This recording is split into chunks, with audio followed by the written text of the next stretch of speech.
For today's video naman po, ay samahan niyo po kami mag-grocery.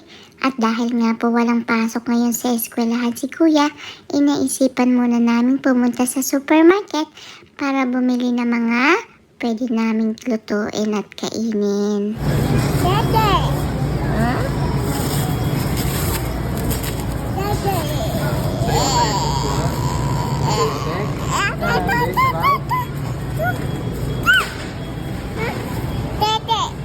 Carrot.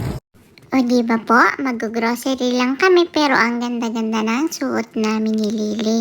Pinasuot na po kasi sa amin ni Mami kasi baka daw po kalakihan na namin sayang lang po yung mga damit namin. Kaya ayan, formang-forma kami ni Lily habang patingin-tingin dito at nakasakay sa grocery cart po.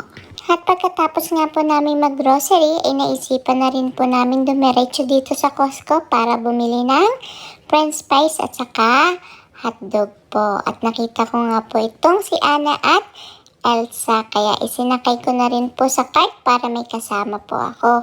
Naiwan po kasi si Lily at si Kuya sa sasakyan kasi natutulog po si Lily ng mga oras na yan. Kaya ayan, ako lang po ang kasama ni Daddy at Mami sa loob ng Costco. At habang naghihintay nga po ako ng french fries ko, ayan, kasi na lang naisipan kong bilhin itong si Anna kasi hindi ko naiisip yung inip at gutom ko sa paghihintay sa pagkain namin. Si Anna nga pala ang naisipan kong bilhin ngayon kasi para partner na sila ni Elsa. Magkasing laki na po sila pareho. Meron akong Anna sa bahay kaya lang medyo malaki siya. Kaya ito, saktong-sakto lang at magkasing laki sila ni Elsa. Kaya ayan po yung binili ko.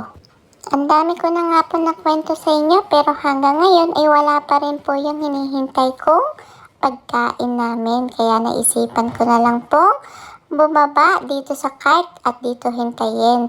Pero kasama ko pa rin po si Anna. At yan nga po, buti na lang po dumating na rin. Kaya nagre-refill na kami ng drinks namin dito ni Daddy para makauwi na rin po kami at makakain.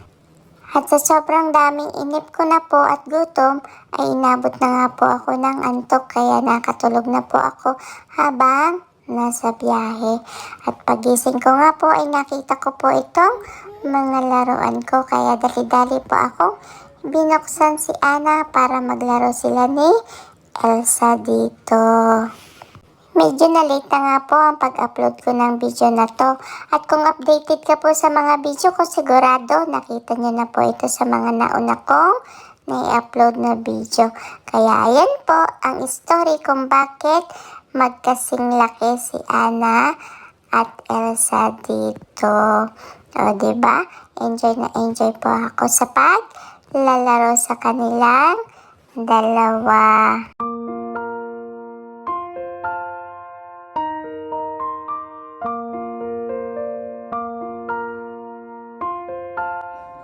Are you happy with your playmate? Yeah? Where's Elsa? Where's Anna? Anna and Elsa. Another Anna. Where's another Elsa?